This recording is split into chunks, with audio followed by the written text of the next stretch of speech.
بصوا كده للوهله الاولى انا قلت ايه الست دي بتروق بيتها كده زينا كده، بتروق الدولاب بتاعها، بترتب الشوزات بتاعتها، فبصراحه الدنيا مكركبه جدا. تعالوا بقى افاجئكم واقول لكم ان كل الحاجات اللي انتوا شايفينها دي بتاعتها. هي بتجيب الشوزات بالوانها، مش بس الوانها، شكل الشوز اللي بيعجبها بتجيبه بالوانه كله، شكل الشنطه اللي بتعجبها بتجيبها بالوانها كلها. فما شاء الله عايزه اقول لكم ان هي جايبه كل حاجه تتخيلوها زي ما انتم شايفين كده، اشكال والوان وكل حاجه، ميك اب، برفيوم، كل حاجه تيجي في بالها بتجيبها بالوانها باشكالها. فما شاء الله عليها بترصص حاجتها. هتلاقوا بصوا بقى، هتلاحظوا هتلاقوا الشكل بالوانه كلها، يعني في حاجات كتير جايبه من الشكل الوانها كلها.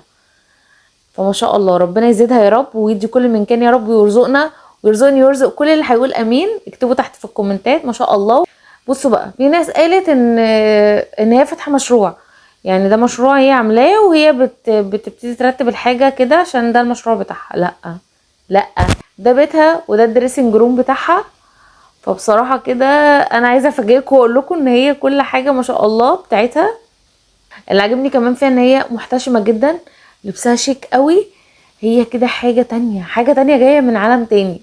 الناس بقى بتاعت بتعقدينا وبتعملينا والكلام ده اركنوا بقى على جنب انتوا شويه كده.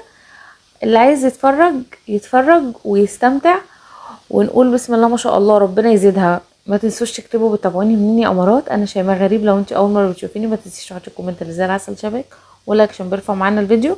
اشوفكم ان شاء الله في فيديوهات حلوه كتير تعجبكم. مع السلامه.